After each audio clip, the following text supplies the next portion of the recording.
A former Progressive Liberal Party cabinet minister lashed out over his party's crippling defeat at the polls last week. Grave concerns emerge over urban renewal in Grand Bahama, and former Prime Minister Perry Christie stepped down as leader of the PLP. We've got those stories and others. I'm your host, Krishna Virgil, and this is the Tribune's Top 5.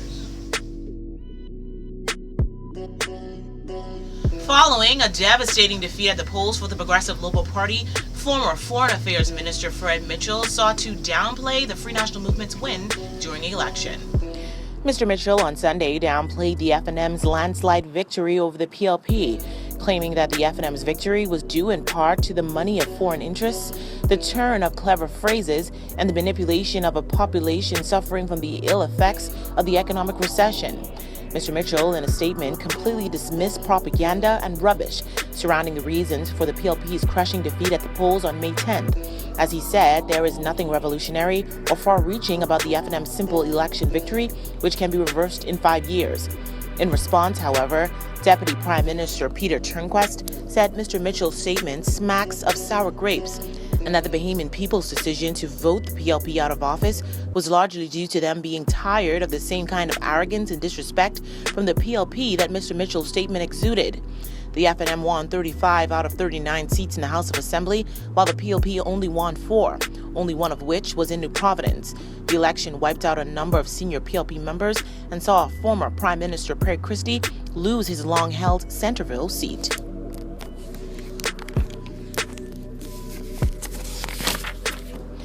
The day after former Prime Minister Perry Christie revealed his administration had signed off on agreements with a company to make electricity more affordable and reliable, while at the same time generating significant revenue for the government days ahead of the general election, Deputy Prime Minister Peter Turnquest and a top union official expressed uncertainty over whether this deal is concrete.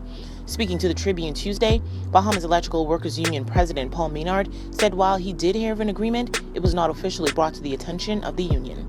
Mr. Maynard said in his view, this would mean that the deal is not happening. If this is the case, he told the new administration to scrap, tear up, and throw in the garbage anything that might exist.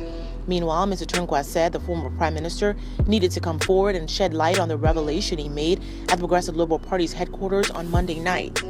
Mr. Christie's remarks on Monday night came a week after Tribune Business revealed that the Christie administration had quietly been soliciting bids to provide BPL with improved generation capacity, reportedly without the knowledge of either the company itself or its manager, Power Secure. In his first day on the job, Minister of State for Grand Bahama Kwesi Thompson expressed grave concerns regarding urban renewal in Grand Bahama and has suspended certain operations pending further review. In addition to having full control of the day-to-day operations of the Ministry of Grand Bahama, Mr. Thompson also has oversight of urban renewal and hurricane restoration and repairs on the island. Last night, he said, I began being briefed on the status of the ministry. Needless to say, there are some matters of great concern, he told reporters at a press conference on Wednesday at the Office of the Prime Minister in Grand Bahama. He continued, in particular, I'm reviewing what I can only describe at this time as unusual operations of urban renewal in Grand Bahama. I have requested that certain operations be suspended until a further review can be performed. While Mr. Thompson did not want to disclose any further details at this time, he said he will have more to say once the review process is completed. The Urban Renewal Office in Grand Bahama was headed by Michelle Reckley under the former administration. Mrs. Reckley, the Progressive Liberal Party's campaign manager in Grand Bahama, was appointed as Assistant Director of Urban Renewal by former Prime Minister Perry Christie in 2012 when the PLP came to office. Terza Cartwright, who had previously headed the Grand Bahama Urban Renewal Office, was removed from the post. John Smith, the former Deputy Speaker of the House of Assembly, was Thursday taken into custody in connection with an ongoing probe into theft by reason of employment at the Bahamas Agricultural and Industrial Corporation, which he headed under the Christie administration. According to Assistant Commissioner of Police Clayton Fernandez, the former Nassau Village MP turned himself over to authorities shortly after 4 p.m. in the presence of his attorney, Wayne Monroe QC. ACP Fernandez at the time could not say how long police intended to keep Mr. Smith in custody, but said he was assisting officers with their investigations into the matter. However, another senior police official said it was more than likely Mr. Smith would be held overnight. This comes as police have released the 8 BAIC employees who were being questioned in connection with the investigation earlier this week. all of whom are also being represented by Mr. Monroe. On Tuesday, police said 7 employees were taken into custody. However, on Thursday, police said another worker was also questioned and later released. On Thursday, Mr. Monroe warned that the arrest and subsequent questioning of Mr. Smith without any merit of charge sets a dangerous precedent for the government officials. After 2 decades leading the Progressive Liberal Party, former Prime Minister Perry Christie stepped down as the party's commander-in-chief. 20 years after he took the helm of the Progressive Liberal Party from the late Sir Lyndon Pinling, former Prime Minister Perry Christie resigned as leader of the PLP during an emotional meeting at the party's headquarters on Farrington Road Monday night.